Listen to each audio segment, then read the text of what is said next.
어제가 부부의 날이었던 것을 압니까? 부부의 날이었습니다. 그래서 부부의 날인 걸 알고 부부간에 좀 나름대로 의미 있는 시간을 가졌었던 부부 손을 한번 들어보이소. 손을 들으라니까 와 귀를 후비고 있어요. 여러분들의 그 부부 생활은 안녕하십니까?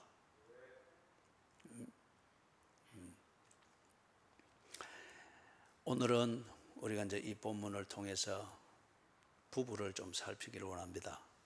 부부는 가정의 중심입니다. 가정의 중심은 부모가 아니고 부부입니다. 그래서 부부라는 이 중심이 되어야 부모가 온전할 수 있고 자녀가 온전할 수 있고 그리고 부모와 자식 간의 관계가 제 기능을 할 수 있습니다. 그리고 가정에서 부부라고 하는 이 관계가 정립이 되어 있고 그리고 이 관계가 제 기능을 할 때 그 가정이 있는 사회도 평안합니다. 부부가 고장이 나 있으면 이게 가정을 허물어뜨리고 그 다음에 이 독소가 사회로 다 흘러듭니다. 그래서 사회 병리 현상에 그 뿌리는 가만히 캐 들어가 보면은 한 가정의 부부 문제입니다. 한 가정의 부부 문제입니다. 그래서 하나님께서도 세상을 창조하시고 자연 질서를 세울 때에 그 자연 질서를 관리하고 다스리는 인간에게 사명을 주셨죠. 그리고 그 사명을 감당할 수 있도록 인간에게 제도를 주었는데 그 제도는 부모와 자식의 관계가 아니고 부부였습니다. 그래서 아담과 이브를 부부가 되게 하고 그리고 이 부부로서 제대로 지내는 것, 우리 표현으로 말하면 금실 좋게 지내는 그걸 하나님이 그들에게 가르치고 그렇게 할 수 있도록 복을 주신 겁니다. 그게 기본이고 중심이라는 겁니다. 그래서 이걸 생각해 볼 때에 가정의 회복을 꿈꾸고 무언가를 한다고 하면은 부부 생활을 살펴야 됩니다. 우리 부부는 건강한지, 우리 부부는 정직한지, 우리 부부는 서로 신뢰하는지, 우리 부부의 삶에는 웃음이 있는지, 그리고 우리 부부는 함께 시간을 보내는 이것 끝에 보람을 서로 나누고 있는지, 이게 아닌 것 같으면은 당신의 자식 사랑은 대리만족을 위한 몸부림밖에는 되지 않습니다. 그리고 부모 공경이라고 하는 것 역시 부부 생활로부터 받는 모욕감이나 아니면은 스트레스를 풀기 위하여서 그냥 도덕적인 뭔가 대체품을 만들고 있는 것에 지나지 않습니다. 그럴 때에 그런 공경을 받는 부모, 그런 집착된 사랑을 받는 자녀가 건강하게 생활할 리가 없습니다. 건강하게 생활할 리가 없습니다. 그래서 오늘 이 본문을 통하여서 부부는 누구이며 그리고 부부가 어떻게 교제를 해야 되는지 이걸 살피려고 합니다. 이 본문의 의미가 무언가에 대한 강해는 일전에 한번 했습니다. 에베소서를 전체 강해를 하면서. 그래서 오늘은 우리 부부의 실제 실상을 이렇게 살펴보는 그 차원에서 이 본문을 좀 다루고자 합니다. 15절에서부터 21절 이것은 모두에게 주는 그런 원론적인 얘기입니다.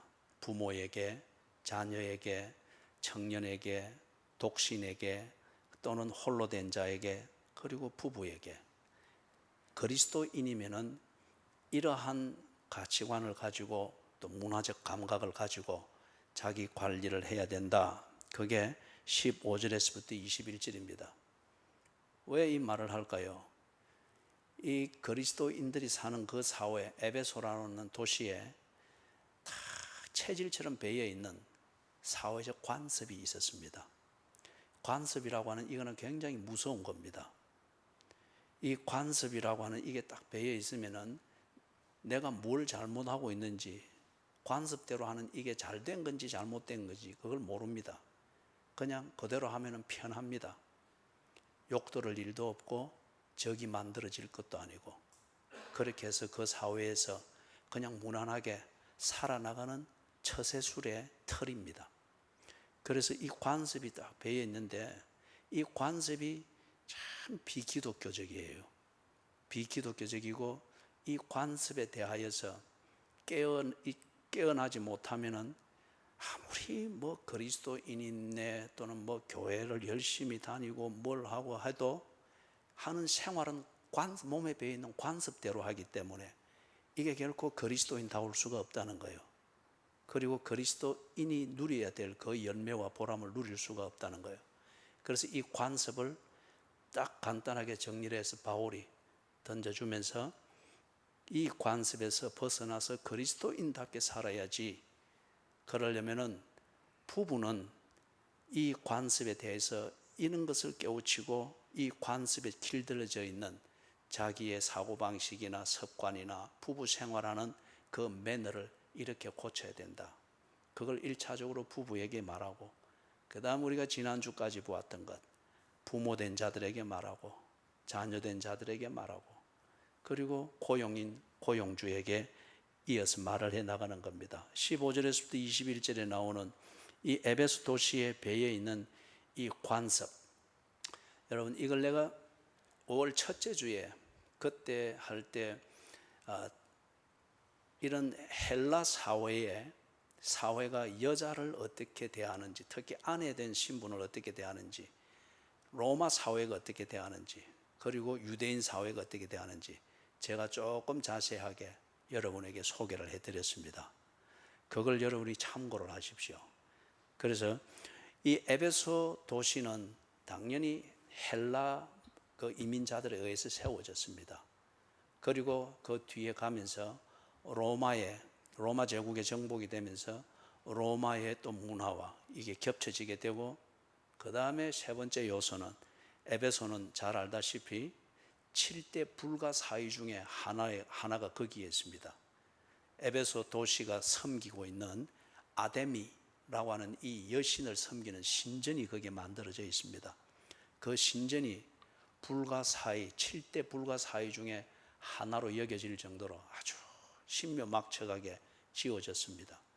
그 말은 에베소 도시가 그만큼 아데미 여신을 섬기는 이 종교와 관련되어진 사고방식, 문화, 생활 패턴, 이게 아주 깊숙이 배어 있다는 거예요.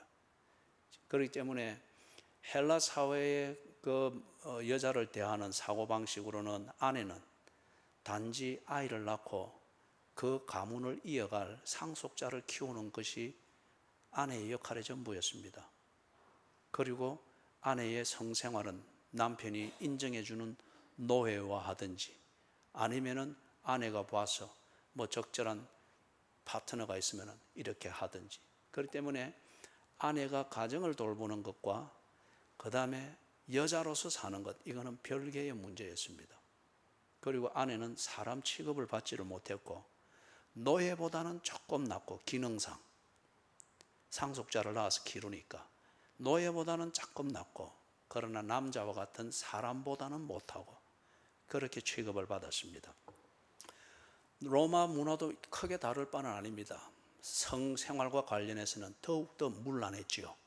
문란했고, 어느 때부터는 여자가 그걸 주도했습니다. 이혼이든지 이런 거 지 하고 싶은 대로 했습니다. 그 다음에 이게 아데미 여신을 섬기는 이 종교 문화가 깊이 배어 있다 보니까, 그들의 이 아데미 여신을 섬기는 신전에는 가면은 공인되어진, 그들은 제사장의 신분을 가지고 있죠. 남자 창기가 있고 여자 창기가 있습니다.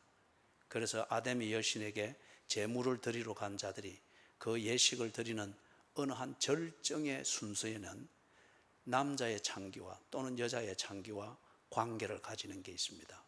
그래서 아데미 여신을 섬기는 그들 나름대로의 예배의식이 마무리가 되는 거예요. 그러면 이게 뭘 말하는 거예요? 첫째는 거기에 있는 어떤 아주 많은 숫자의 창기들이죠. 이들이 소위 말해서 유효기간이 다 하면은, 나이가 차서 유효기간이 다 되면은 버림을 받습니다. 버림을 받으면은 네팔 같은 데에서도 자기들이 섬기는 신 중의 하나라고 하는, 힌두교의 신 중의 하나라고 하는 그 가시적인 그들 삶 가운데 나타난 신이라고 여기는 걸 아주 어린 소녀를 선발을 하는 거예요. 그래서 이 아주 어린 소녀를 그 신전에 넣어둡니다. 그럼 얘는 천성은 어린아이잖아요. 그런데 대우는 신처럼 대우를 받는 거예요. 그러면서 그 아이가 있는, 그들을 봐서는 신이죠. 신이 거하는 그 방에 창문으로 뱀이 들어가는 이 형상이 다 되어 있습니다. 그게 이제 신이 들어갔다는 거죠.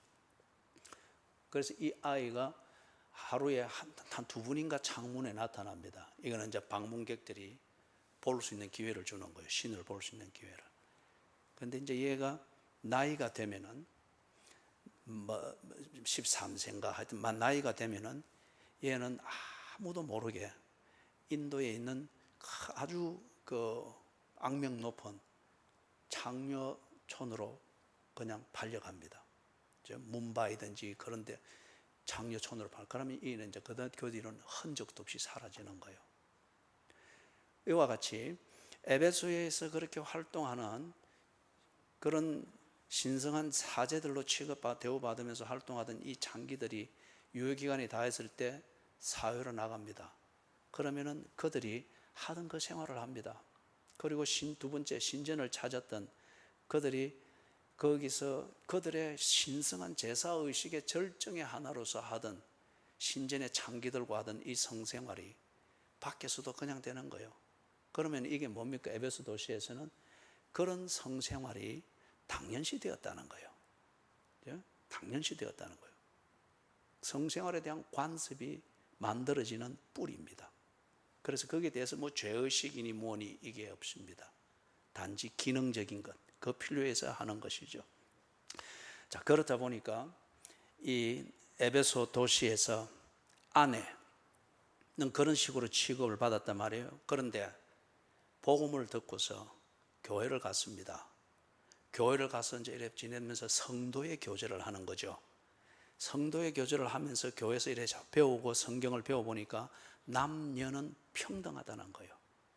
하나님의 형상으로 지음받은 평등한 존재이며 역할이 다를 뿐이고 그 역할은 서로 간에 없어서는 안 될 필수적인 역할이고 그걸 통해서 인간이 세워지고 사회가 안정과 평화로 만들어지고 그리고 아내 당사자, 남편 당사자도 인간다워지는 것을 성경을 통해서 이래 배웁니다.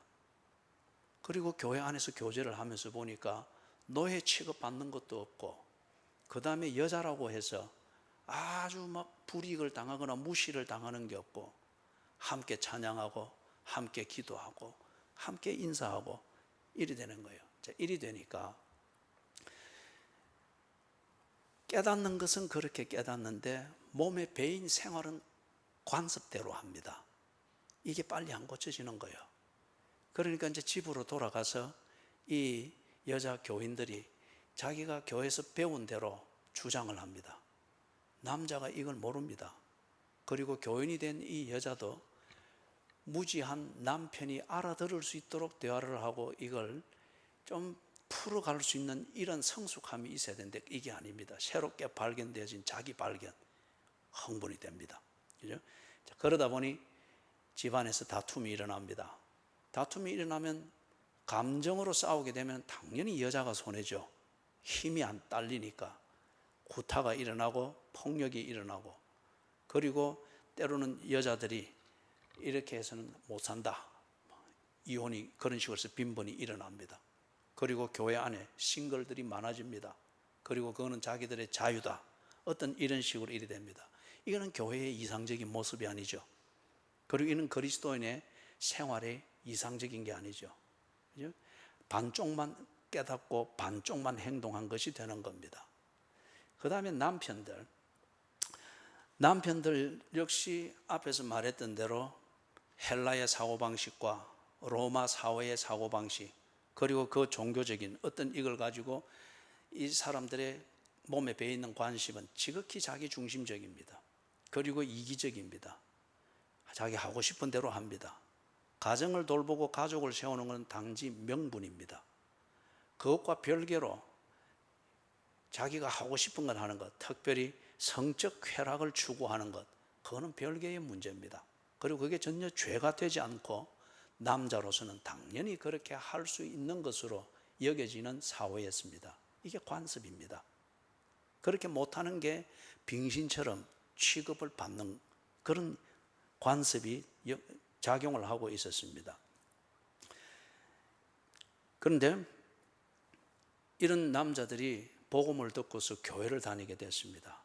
그리고 교회에서 성도의 교제를 나누면서 배워가고 성도의 교제를 해보니 남녀는 평등합니다. 하나님의 형상대로 지음받은 평등한 인간입니다. 거기에 인간의 가치가 있습니다. 그리고 무엇보다도 부부의 사랑이라고 하는 것, 이것은 성적 쾌락을 추구하는 것, 그 이상의 숭고한 것임을 성경을 통해서 배웁니다.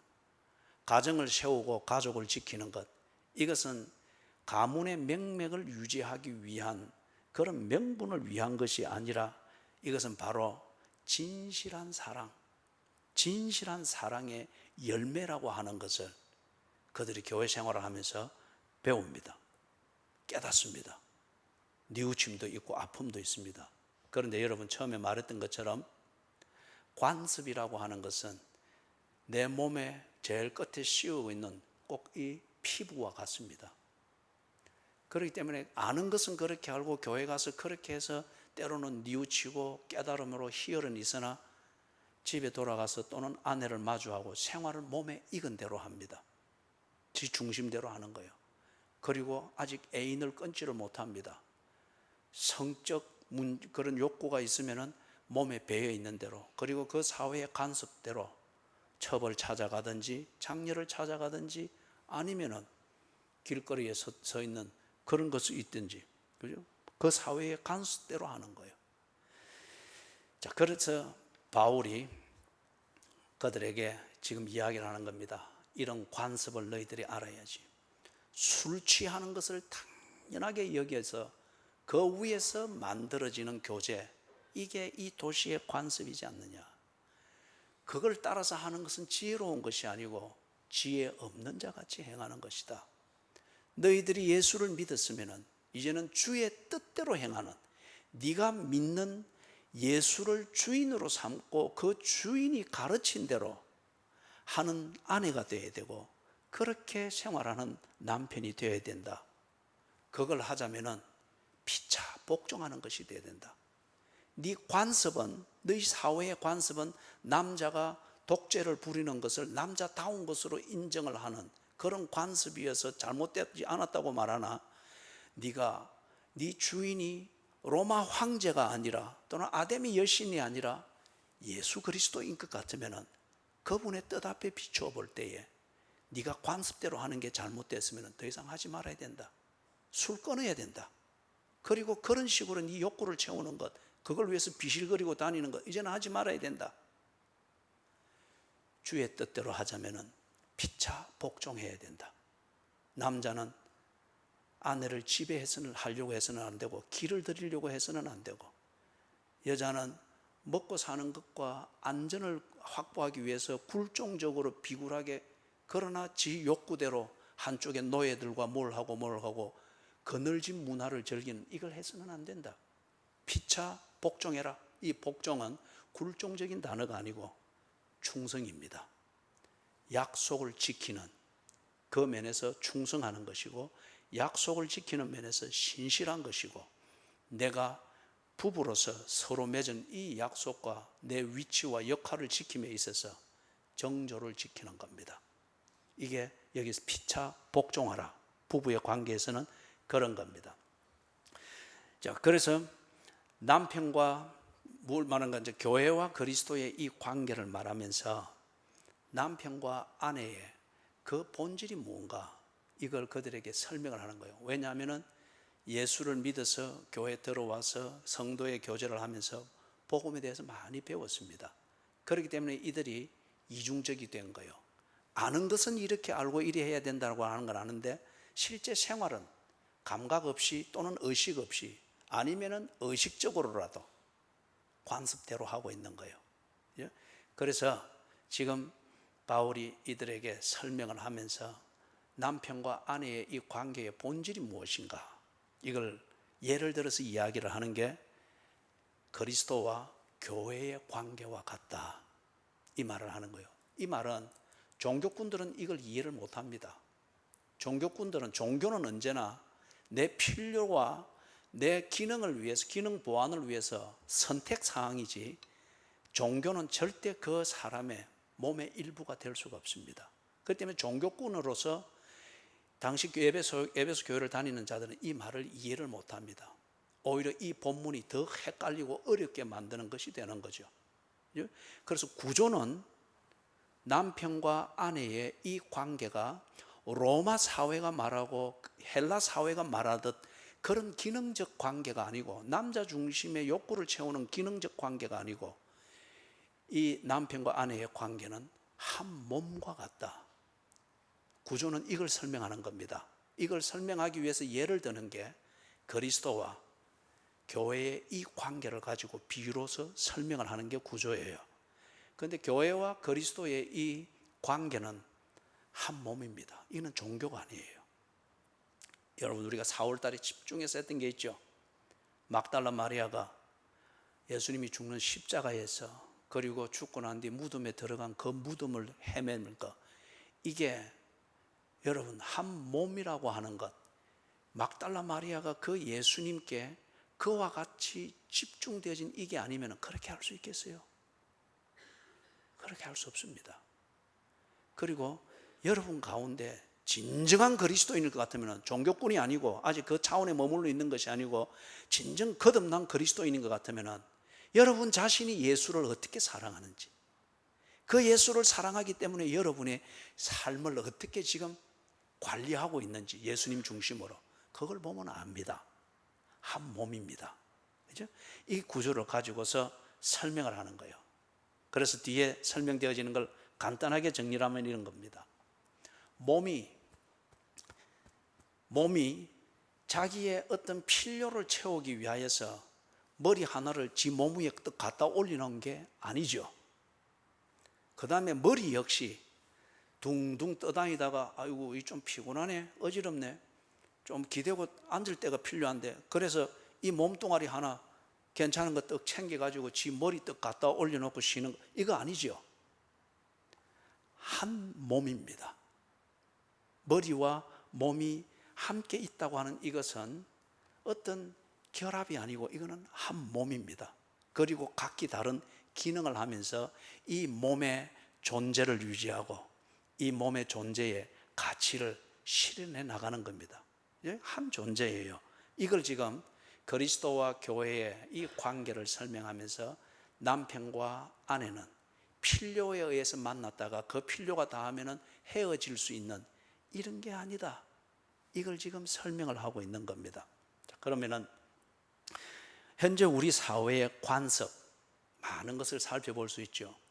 처음에 이야기했던 것처럼 이 관습은 우리 자신의 사고방식, 행동, 우선순위를 설정하는 것, 취미생활하는 방식, 이런 모든 것을 직접적으로 영향을 미치고 컨트롤하고 지배합니다. 이게 관습입니다. 그래서 때로는 내 양심은 그걸 거부합니다. 그러나 내 욕정은 그걸 원합니다. 그럴 때에 사람들은 관습을 의지해가지고 내 욕정대로 하는 것을 정당화하고 내 양심을 짓밟아 버립니다. 그럴 때에 내 양심은 아프다고 하지만은 내가 욕정대로 산 내 삶은 사람들에게 욕을 듣지 않습니다. 오히려 재밌게 사네, 시대를 앞서가네, 이러한 찬사를 들으면서 친구들을 만들게 됩니다. 이게 관습입니다. 우리 사회를 지배하고 있는 관습들, 그리고 이 관습을 만드는 요인들이 대단히 많죠. 여러분들이 그런 면에서는 부부간에 앉아서 좀 대화도 나누어 보시고, 때로는 부부간에 충돌이 있을 때, 무형의 충돌이 있을 때 시시비비를 가리려고 하지 말고 혼자 좀 조용히 커피 한잔 하면서, 왜 내 남편이 갑자기 저렇게 독한 말들을 할까? 왜 내 아내가 갑자기 드라마에서 보던 그런 식의 처신들을 할까? 분석을 해 보십시오. 그렇게 되는 데는 분명히 뭔가 관습이라고 하는 이것을 만드는 어떤 독소 조항이 스며들었을 겁니다. 예를 들면 그런 것들이 많죠. 무슨 말을 해도 에베소도 그렇지만은 지금 우리 사회는 술이라고 하는 이것이 얼마나 지독한 독으로 작용을 해서 이 사회를 마비를 시키고 있는지, 사고방식과 감각과 이 모든 것을 마비를 시켜서 그냥 양심의 가책을 무디게 만들고 내 욕정대로 생각 없이 가도록 만듭니다. 술이 지배하는 사회가 분명합니다. 그렇죠? 그리고 이 사회가 애인을 두고서 어떤 권태기를 그리고 뭔가 성적 불만을 채워서 그래서 우리의 이 부부 관계를 유지하는 수단으로 삼는 것, 이게 뱀과 같은 지혜로서 아주 인기리에 그러나 편하지 않게 확산되어 있는 것을 우리는 부정할 수 없습니다. 쉽게 이혼합니다. 꼭 몸이 혼자 다니다가 좀 불편해서 좀 필요할 때에 머리 하나 구해가지고 턱 올리고 다니다가 이제는 머리가 봐주고 생각하는 거 없어도 몸이 다닐 수 있겠다 싶으면 그 머리 떼가지고 버리듯이, 예? 이혼이 지금 그런 식으로 수단으로 사용이 되어집니다. 이혼할 수밖에 없는 사정이 있을 수 있습니다. 더 큰 죄를 짓게 되든 정말 사람이 죽게 되든 정말 목적과 다르게 가정이 더 형편없이 파괴되어지는 이런 사태를 만나게 되었을 때는 불가피한 이혼이 차선의 선택이 될 수가 있죠. 그런데 지금 이 사회는 이혼이라고 하는 이게 너무 가벼운 편리를 위해서 너무 쉬운 수단으로 사용이 되어지고 있는 걸 봅니다. 그리고 이게 갈수록 많은 사람들에게 쉽게 받아들여지고 있죠. 독신으로 산다고 하는 것, 독신으로 살아야 되는 사람이 있습니다. 그리고 그렇게 독신으로 사는 걸 통해서 자기의 존재를 확인하고 인생의 가치를 나타낼 수 있는 사람이 있습니다. 그런데 그것은 정말 예외적인 케이스입니다. 그런데 이 사회가 자기의 순간적이고 적극적이고 충동적인 편리와 일시적인 그 편리와 재미를 즐기기 위하여서 의도적으로 너무 의미 없이 고민 없이 독신으로 지내는 이것을 무리하게 감행을 하고 있는 걸 봅니다. 그리고 그걸 통해서 온전한 인간이 될 때에 누리는 그 행복을 다 누리려고 하니 그 과정이 상당히 비정상적인 과정들이 많이 나오게 되는 것들을 보게 됩니다. 여러분, 지금 이 사회는 가정생활, 가족을 세워가는 이 부부의 헌신, 이것과 성생활, 여자로서 남자로서 성적 욕구를 만족하는 이거는 대단히 큰 문제입니다. 그렇기 때문에 부부라는 관계를 하나님이 창조의 질서를 두신 거예요. 그런데 이 사회가 에베소도 그랬지만은 성적 욕구를 만족시키는 성생활과 가족을 세우고 가정을 세우고 지켜내는 이 부부의 사명과 이것을 별개로 여기면서 이 사회가 그렇게 흘러가고 있습니다. 그리고 이게 지금 점점 갈수록 공존이 되어집니다. 그래서 이걸 보고 서로 쿨하다 그럽니다. 그럼 뭘 아내가 그렇게 뭘 애인을 두고 뭐 그렇게 해서 뭐 하룻밤 지내고 오든 2박 3일 여행을 하고 오든 그걸 가지고 뭘 이 시대의 남편이, 이 시대의 사람으로 사는 남편이 그런 걸 따지고 문제를 삼나? 그런 걸 통해서도 가정이 평안하고 안정하고 그리 하자고 하는 거지 않나? 그래서 쿨해야지. 이 시대의 분위기지 않습니까? 그런데 여러분, 이런 사회적 분위기와 관습처럼 다져지는 이런 것이 교회 안에 들어와 있습니다. 교인들이 문제를 풀 때 이런 사회적 관습과 문화를 의존해서 자기 문제를 풉니다. 교회 안에서 홀로 된 그러한 남편, 아내분들 정말 심심한 위로를 받을 자격이 있습니다. 그리해야 됩니다. 그러나 이런 사회적 관습을 자기의 문제를 풀고 부부간의 문제를 푸는 수단과 방식으로서 사회에서 다 이리 하는데 뭐 교회가 그냥 가지고 들어옵니다. 그리고 교인들이 천연덕스럽게 이렇게 합니다. 그래서 해서는 안 될 이혼들을 천연덕스럽게 하고 있습니다. 해서 가정을 세우고 가족을 세워야 될 그 본연의 인간의 사명을 그냥 저버리고 즐겁고 행복하게 살면서 교회 뭐 헌금하고 이러면 되지 뭐 하는 식으로 이걸 좋은 교인이고 축복받은 교인으로서 교회가 뭐 이렇게 부추겨 세우면서 이걸 갈수록 확산시키고 있습니다. 교회 안에 가정을 두고 기도한다고 하는 사람들 중에서도 성생활은 따로 하는 사람들이 갈수록 많아지고 있습니다. 직접적이든 간접적이든 성적 욕구를 채우는 것을 사회가 하는 방식으로 그렇게 하면서 그걸 쿨하다는 식으로. 여러분, 그거는 뱀의 지혜입니다.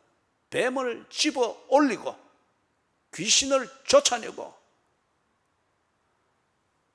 이게 교회 안으로 쭉 들어오고 있습니다.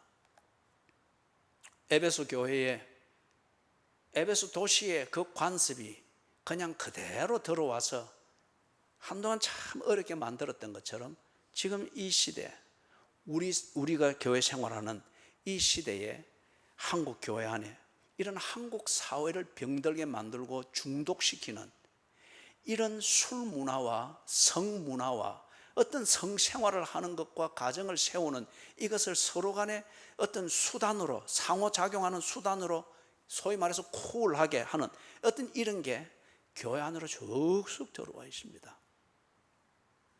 여러분, 이 문제에 대해서 바울이 그렇게 분명하게 권면합니다. 너희가 그리스도인이냐? 그리스도인이면은 사회의 관습을 따라 사는 게 아니고 그리스도인이면은 교회의 머리 대신, 즉 너의 구세주 대신 그분의 뜻을 따라 살아야 되고 에베소 도시의 시민의 의식을 가지고 사는 정도가 아니라 그리스도인, 하나님 나라의 백성의 의식과 그 수준을 가지고 살아야 된다. 그걸 말을 하고 있습니다. 그래서 아내들이여 남편을 존경해라. 남편 존경하기를 교회가 그리스도께 하듯 주께 하듯 그렇게 하라. 여러분, 내가 만약에 머리를 내 필요에 의해서 하나 딱 갖다 얹었다고 치십시다. 그러면은 이 머리가 내 몸이 원하는 대로 해줄 때는 내가 이 머리를 여기 두고 그걸 인정을 해줄 거예요. 그런데 이 머리가 내 몸이 원하는 대로 안 해주고 자꾸 내 몸이 원하는 것과 갈등을 일으키면 나는 이거 떼다가 버릴 겁니다. 이거는 존경이 아닙니다. 죽게 하듯 하라. 한 몸이다 말이에요. 그걸 이야기하는 거예요. 그리고 남편에게, 남편들아 아내 사랑해라. 아내 사랑하기를 그리스도가 교회를 사랑하듯, 즉 그리스도가 김 집사를 사랑하듯, 그리스도가 새벽 기도하던 그 김이 박 집사를 사랑하듯, 그래서 그들이 그 사랑 앞에 눈물을 쏟아놓듯 그리스도가 교회를 사랑하듯 그렇게 사랑해라. 그걸 지금 가르치는 거예요. 에베소 사회 관습에서도 뭐 남편이 때로는 아내가 감동할 만한 그런 이벤트를 안 했겠어요? 분명히 했을 겁니다. 그러나 그런 거는 예수를 안 믿는 사람도 할 수 있고 욕정이 일어날 때에 아주 에로틱한 이벤트를 만들어서 감동을 시킬 수 있죠. 그런 게 그리스도인이 하는 사랑이 아니라는 거예요. 그죠? 교회가 그리스도께서 김집사를 사랑하듯, 그리스도께서 마음 상하여 주의 이름을 부르며 허느끼고 있는 그 보잘것없이 보이는 그 교인을 그리스도가 만지고 품고 그래서 사람으로 세우듯 그렇게 사랑하라. 여러분, 예를 들고, 그래서 이것을 좀 더 이해하는 데 도움이 되도록 예를 들고 말씀을 정리하겠습니다. 아내가 남편을 존경한다. 여러분, 이게 피차 복종하는 걸 말하는 겁니다. 피차 복종하는데 아내의 역할은 남편의 리더십을 딱 세워주는 것으로, 이게 존경입니다. 남편의 리더십을 세워주는 것으로, 그래서 복종하는 것이고, 남편이 아내에게 복종해야 합니다. 남편이 아내에게 복종하는 것은 아내를 내 몸처럼 보호해주고 사랑해주고 돌봐주고, 거기 보니까 그리스도께서 교회에 흠이나 주름진 것을 없이 해준다잖아요. 남편이 아내의 허물과, 결혼을 했으면 과거를 묻지 말아야 됩니다. 과거를 들었다고 치십시다. 내가 정말 싫어하는 그 일이 아내의 과거에서 나타났다고 치십시다. 당신 정말 죽을 때까지 그거 영향 안 받고 깨끗하게 잊고 살 수 있겠어요?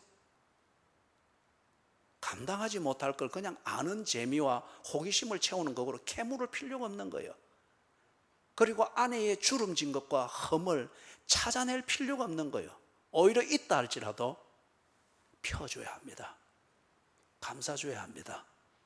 나의 감싸줌을 통해서 아내가 정말 아름다운 여성으로, 매력적인 아내로, 자기 자신도 그렇게 생각이 되어지고 사람들에게도 그렇게 명예로워질 수 있도록 남편이 아내를 품어주는 것, 흠이 없게 해주는 것, 주름 잡힌 것을 펴주는 것, 가려주는 것, 그게 그리스도께서 교회를 사랑한 내용이죠.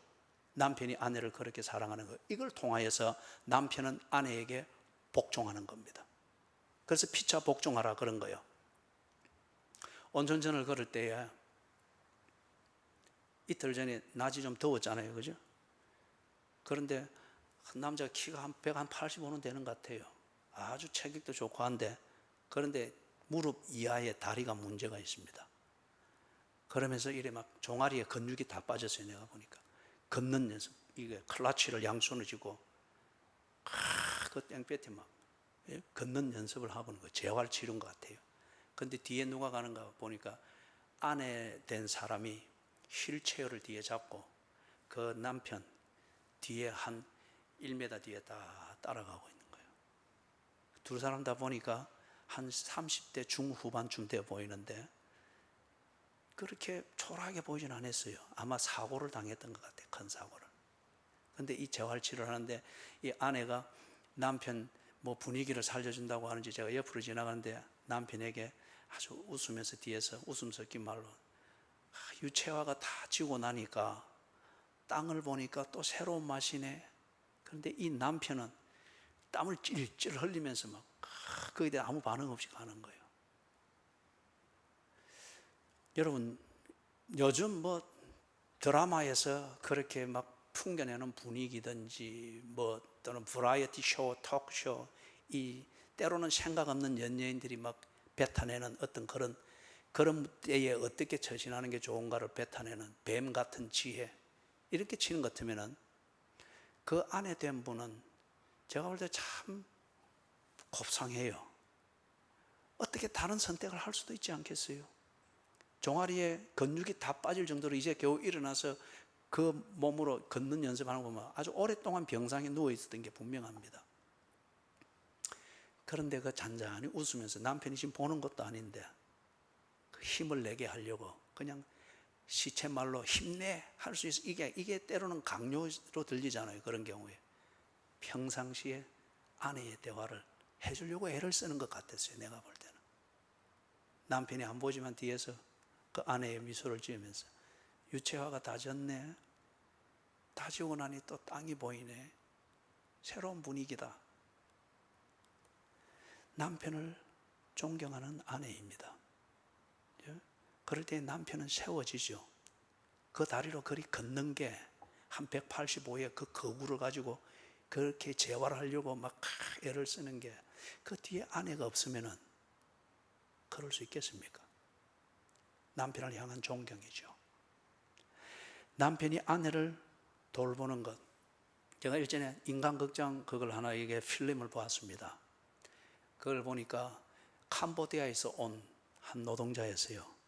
그래서 이 친구가 저기 포항인가 어디 거기에 선원으로 취직을 해서 밤배 태우고 나가서 거물질하고 막 이렇게 하는 건데, 근데 한 방송사에서 자기 이벤트를 위해서 깜짝 쇼를 한 거죠. 그래서 가족들이 캄보디아에 있는 가족을 수소문해서 가족을 데리고 와서 이 바다에서 일하고 있는 현장 이 남편 그리고 아버지와 만나게 하는 거예요. 이게 그 구조입니다. 깜짝 쇼에. 근데 그 딸 중에 한 명이 어려서 크게 다쳤는데 돈이 없어서 그때 제대로 치료를 못하니까 지금 장애인이 아닌 장애인이 되어 있는 거예요. 그래서 이 아버지가 딸의 수술비를 마련하려고 돈 벌려고 온 거예요. 그렇게 하면서 밤 일을 하는 이때에 이제 이래 뭐 찍은 거 인터뷰한 걸 보니까 너무 힘들다는 거예요. 그런데 추우니까 막 콧물 질질 흘려가면서 막 그래 인터뷰를 하는데 너무 힘들다. 그러나 나는 딸아이의 수술비를 마련해서 돌아갈 거다. 그리고 빨리 아내가 보고 싶다. 그러면서 거의 한 1년을 집을 못 간 상태에서 일을 하는 거예요. 그리고 중간을 생략하고 뒤에 놀랍게 만납니다. 얼마나 놀랬겠어요, 그죠? 그것도 마을 스피커로 방송을 해가지고 완전히 서프라이즈를 끝까지 했던 거예요. 그리고 이 사람 불러내가지고 이 사람 뭐 이민성에서 온가 싶어서 놀래가 이리 오는데 아내가 있는 거예요.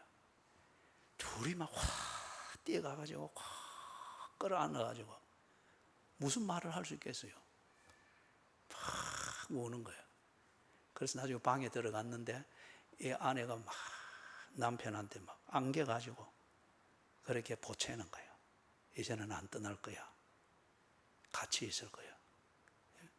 그러니까 또 이 남편도 막 그렇게 울면서 달래는 거예요. 딸을 고쳐야지. 수술을 해야지. 조금만 더 있으면 돼. 수술을 해야지. 그런데 이 캄보디아에서 온 이 선원은 그래 보니까 이 뭐 남자로서의 어떤 매력이든지 모양새 이거는 보기는 참 어려울 정도로 말 그대로 가난한 나라에서 와서 지 필요를 위해서 죽자 사자 일하는 노무자의 모습밖에 없는 거예요. 예? 그렇지만은 왜 이 남자가 자기를 그렇게 희생하고 있는가? 남편의 도리를 다하기 위해서죠. 장애인 아닌 장애가 되어 있는 이 딸이 이제 사춘기를 들어갈 때 아내가 볼 때 마음이 어떻겠느냐? 그걸 헤아리는 거예요. 그리고 지 하나 기꺼이 희생해서 가족을 세우겠다. 여러분 이게 남편이지 않습니까? 그래서 우리 남편 되신 교인 여러분들이 아침마다 출근할 때에 탁 아내를 보고 뭐 드라마 흉내 내려고 하지 마시고 아내를 탁 보고 나는 오늘도 누구누구를 위하여 일하러 간다. 그리고 도시락 들고 탁 나가십시오. 나는 누구누구를 실수로 또 숨겨놓은 여자 이름 부르면 안 돼요. 자기 아내 이름. 나는 누구누구를 위해서 오늘도 일하러 간다. 그래서 나는 행복하다. 그거 특권이지 않습니까? 그리스도께서 교회를 사랑하듯 남편들아 아내를 제 몸같이 사랑해라. 흠이 없이 없게 해주고 주름이 없게 해주고 쓸데없는 일로 서러워서 울지 않도록 해주고 남들 앞에 창피당하지 않도록 네가 십자가를 지듯 아내를 그렇게 사랑하라. 그거예요. 부부는 가정의 중심입니다. 부부가 고장나 있으면, 부부가 검실이 없으면 부모 공경, 자식 사랑은 가정을 갈라놓는 것밖에는 안 됩니다. 정말 여호와께서 세우는 집이 되기를 원하면 부부간의 생활과 관계를 회복하십시오. 사회의 관습대로 하지 말고 사회가 주는 처세술 그게 전부가 아니에요. 그리스도께서 가르쳐 주시고 본을 보여주신 대로 하십시오. 그러면 여호와께서 세우시는 집이 시작될 것입니다. 같이 한번 기도하십시다.